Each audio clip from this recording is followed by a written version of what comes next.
संपूर्ण देशामध्ये पेट्रोल इंधन वाढलेलं आहे आणि यामुळे आता सर्वसामान्य लोकांचा कंबर मोडणार आहे, महागाई वाढणार आहे। कुठेतरी आज पेट्रोल जे आहे ते 3 रुपये 20 पैसे वाढलेले आहे आणि त्याचप्रमाणे डिझेल सुद्धा 3 रुपये 9 पैशाने वाढलेलं आहे। त्यामुळे आता सामान्य लोक जे सकाळी सकाळी पेट्रोल पंपवर येत आहेत त्यांना हे माहीत होतं, ते अचंब होत आहे त्यांना की पेट्रोल आणि डिझेल कसं वाढलं। आपल्यासोबत काही लोक आहेत, आपल्यासोबत एक ऑटो चालक आहे, ते सकाळी सकाळी आले आणि त्यांनी पेट्रोल भरला। काय त्यांची प्रतिक्रिया आपण त्यांच्यासोबत क्या बताएंगे? सुबह सुबह पेट्रोल पंप पे क्या पता चला और क्या है समस्या? सर 3 रुपये 40 पैसे बढ़ गया। अब हमारा जैसे अब सवारी ऑटो जो है, हम लोग रोज जो इसी पे धंधा निर्भर रहता है हमारा घर। लेकिन अगर हम रेट बढ़ाएंगे पब्लिक का, पब्लिक बैठना पसंद नहीं करेंगी। ऐसा कैसा रेट बढ़ गया बोलेंगी पब्लिक।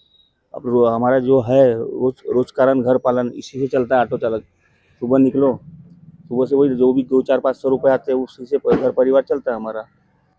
पाहिलं की जे छोटे उद्योजक आहेत, ते ऑटो चालक वगैरे आहेत, यांच्याही आता मोठी मार पडणार आहे अशी महागाई पेट्रोल आणि डिझेल वाढल्यामुळे। आपल्याला काही नागरिक आहे, आपण त्यांच्यासोबत जाणून घेऊया पेट्रोल डिझेल आणि वाढले आहे त्यांची काय प्रतिक्रिया। सर काय सांगणार, पेट्रोल डिझेल वाढलेले आहे आजपासून, काय सांगणार?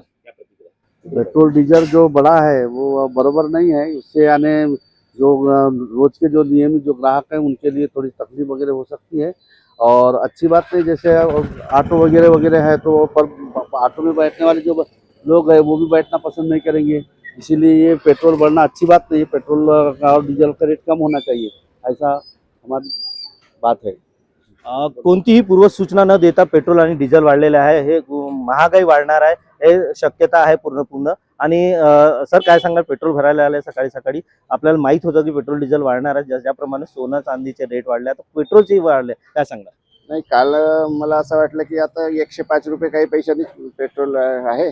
आज अचानक आलो तर 108 रुपये काही पैसे आहे। त्याच्यामुळे आता सगळी महागाई वाढेल आणि ट्रान्सपोर्टिंगचाही खर्च वाढेल आणि महागाईचा दर आधीच वाढलेला आहे। काल परवाच्याच पेपरमध्ये आलेला होता 4% आहे, आता तो 5%च्या वरही जाऊ शकते। म्हणजे सगळी जनता या महागाईने होरपळून निघणार आहे।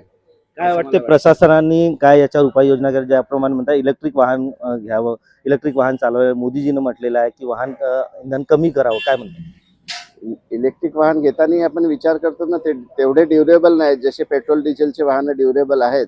जसे त्यांना आपण पुन्हा रिव्हॅल्यू त्याची येत नाही, यूज अँड थ्रो वाले वाहन आहेत आणि त्याच्यामुळे ते एवढे परवडणारे नाही आहेत।